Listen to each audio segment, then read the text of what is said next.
आप भी कन्फ्यूज़्ड हो बी फार्म कोर्स में एग्जैक्टली ये 4 साल होते क्या हैं? रिगार्डिंग इट्स सेमेस्टर की बात करें या फिर कोर्स ड्यूरेशन या मार्क्स डिस्ट्रीब्यूशन या लैब, तो ये सारी चीज़ें जानेंगे आज की इस वीडियो में। So hi everyone, myself Shama and I am your future pharmacist. As you all know, जो बी फार्म होता है बेसिकली टोटल 4 ईयर्स का डिग्री होता है। इसमें टोटल तुम्हारे 8 सेमेस्टर होते हैं। 8 सेमेस्टर में बेसिकली उसको डिवाइड करेंगे, पर ईयर जो होते हैं वो 2 सेमेस्टर होते हैं, ठीक है।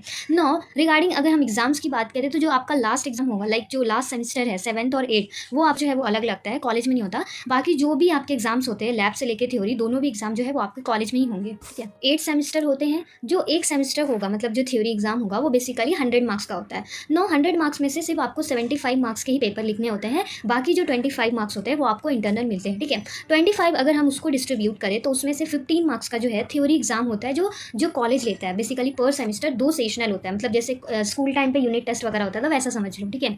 और बेसिकली जो 10 मार्क्स हो गया, मतलब 15 मार्क्स का ये हो गया आपका थ्योरी, और जो 10 मार्क्स बचा 25 में से, ठीक है। तो वो 10 मार्क्स का जो बेसिकली आपका एक टीचर लर्नर इंटरेक्शन के मार्क्स होते हैं, कुछ 3 मार्क्स होते हैं, ठीक है। अटेंडेंस के 4 मार्क्स होते हैं, 7 मार्क्स हो गए, और 3 मार्क्स होते हैं आपके असाइनमेंट के, ठीक है। तो ये जो 10 मार्क्स होते हैं, ये आपके ऑन इन हैंड होते हैं। अगर आपके अटेंडेंस अच्छे रहे तो इंटरेक्शन के मार्क्स आपको फुल मिलते हैं, और असाइनमेंट जो है वो तो नॉर्मली लिख के देना पड़ता है, ऐसे ही होता है, तो वो तो आपके हाथ में है, ठीक है। तो ये हो गया आपका 25। और जो एज यू नो, मैंने पहले ही बोला था कि बेसिकली जो बी फार्मेसी कोर्स है, इसमें आपके lab as well as theory दोनों भी 50-50% है। लाइक आप सिर्फ थ्योरी से पास नहीं हो सकते हो, आपको लैब में भी बेसिकली पास होना पड़ेगा, ठीक है। सो लैब जो होते हैं उनके भी इंटरनल मार्क्स होते हैं, और उनके सेमेस्टर एग्जाम्स भी होते हैं, ठीक है। सो उस हिसाब से होता है, वो भी 2 सेशनल होता है, मतलब लैब का एज वेल एज जो थ्योरी का तुम्हारा सेशनल होता है, वैसे ही तुम्हारा लैब का भी सेशनल होगा 2। मतलब एक सेमेस्टर में लैब, मेन लैब रहेगा, जो पूरे मतलब सिलेबस आएंगे एक सेमेस्टर का सारा, ठीक है ना। 4th ईयर जो रहता है मोस्ट इंपॉर्टेंट है, जो लास्ट ईयर होता है, वो बेसिकली आपको खुद का फॉर्मुलेशन करना पड़ता है, लाइक रिसर्च वगैरह रहता है। तो देखो लास्ट में जो होगा, बेसिकली जो आपका सेकंड ईयर है उसके लास्ट में है,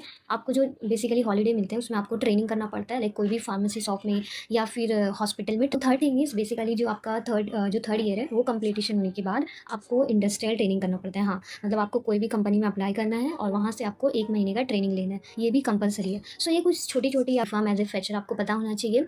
और बेसिकली मैं पर सेमेस्टर भी डालने वाली हूँ डिटेल वीडियो, कि हाँ कौन कौन सा सब्जेक्ट पे कैसे ध्यान देना है, कैसे पढ़ाई करना है, जैसे मैंने की थी। तो ये सारी चीज़ें होंगी। So bye bye everyone, thank you.